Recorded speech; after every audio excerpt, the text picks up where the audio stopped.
8h18, Nico Saliagas. L'essayiste Hakim El Karoui est l'invité politique d'Audrey Crespo-Mara. Bonjour Hakim El Karoui. Bonjour. C'est un rapport très attendu que vous rendez public ce matin, La fabrique de l'islamisme, rapport que vous avez réalisé pour l'Institut Montaigne. Et si tout le monde en parle, c'est parce qu'il sera notamment adressé à Emmanuel Macron qui va s'en inspirer pour réformer l'islam de France. Peut-être. Sans doute. Sans doute, j'espère. Mais d'abord parlons de vous, car vous êtes une figure respectée mais très peu connue du grand public. Vous avez conseillé Jean-Pierre Raffarin à Matignon, pas Nicolas Sarkozy à qui vous avez préféré Ségolène Royal en 2007. Et aujourd'hui, Le ministère de l'Identité nationale, c'était pas mon truc. Et aujourd'hui, vous avez l'oreille du président Macron. Vous avez été directeur à la banque Rothschild, c'est là que vous l'avez connu ? Oui, on a été collègues quelques années. Donc vous vous connaissez depuis ? Oui. Les conclusions de votre rapport, alors, sont assez inquiétantes. L'islamisme gagne du terrain chez les musulmans de France. Vous n'avez pas peur qu'on vous accuse de jeter de l'huile sur le feu ? Non, parce que moi, mon but et le but de l'Institut Montaigne, c'est d'expliquer ce qui se passe de façon réelle et sans fantasme, avec de la raison contre la passion. La politique de l'autruche, c'est pas une politique. Il y a des problèmes, il faut mesurer les problèmes quand il y en a. Il faut dire aussi qu'il y a des choses qui se passent bien. Là, ce qu'on voit, c'est que à l'intérieur des musulmans de France, il y a deux groupes. Il y a un groupe où effectivement les jeunes, les islamistes sont de plus en plus puissants, et puis il y en a un autre qui reste majoritaire, qui est très loin du précédent. Alors justement, quel est le pourcentage des musulmans qui sont dans un discours d'acceptation des valeurs républicaines et de la laïcité ? Quel est le pourcentage de ceux qui y sont hostiles ? Ceux qu'on connaît bien, c'est ceux qui sont hostiles. Et là, on a à peu près un quart. Un quart ? Un quart. C'est plus qu'hier.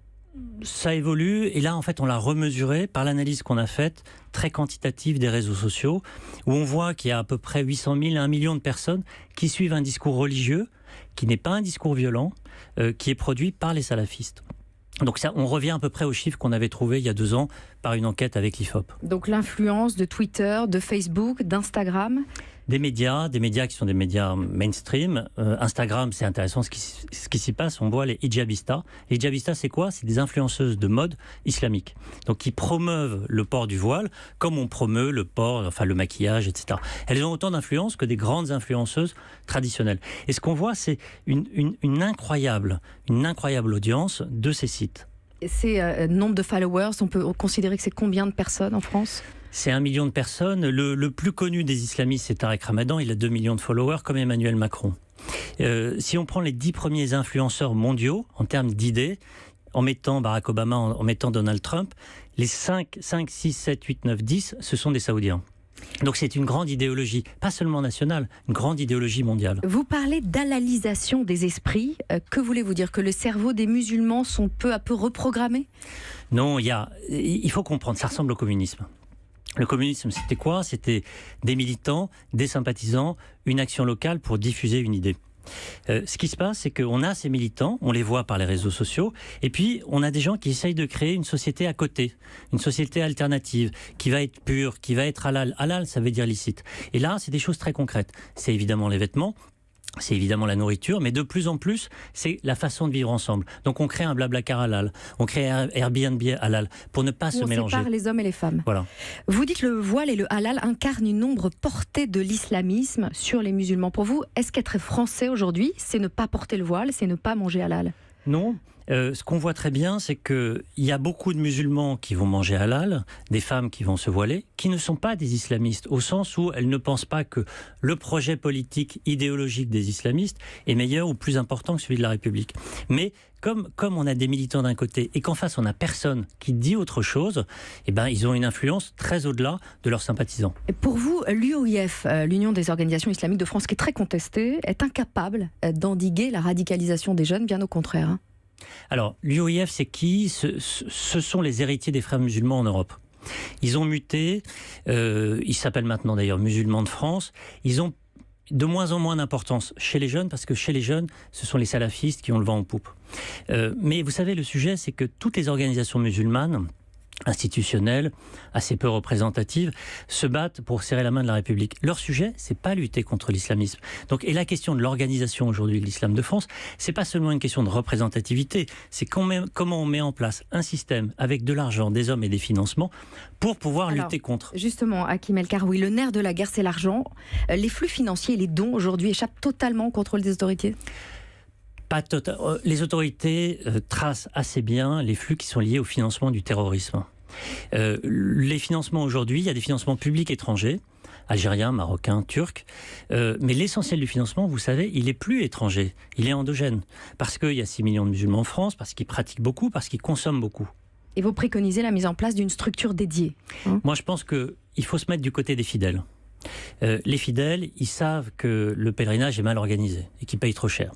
Ils savent que leur nourriture halal est en général pas très claire. Ils savent que les dons qu'ils font, souvent en espèces, ne vont pas là où ils devraient aller. Donc il faut une structure pour eux qui va réguler tout ce marché. Alors pour financer l'islam nous-mêmes et être moins dépendants des pays étrangers, vous préconisez une taxe sur les produits halal.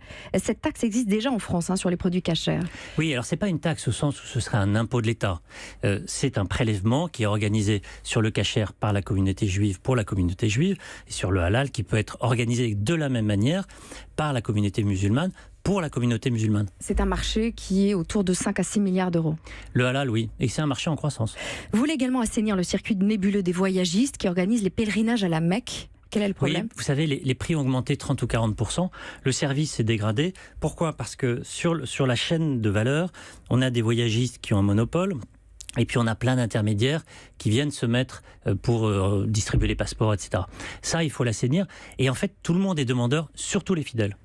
Hakim El Karoui, est-ce que se focaliser sur le financement de l'islam, ce n'est pas minimiser le rôle de l'exclusion économique et sociale que ressentent beaucoup de musulmans en France et qui par réaction se replient sur l'islamisme ? Il ne s'agit pas de se focaliser, il s'agit de trouver un moyen opérationnel de créer une organisation qui aura besoin de l'argent.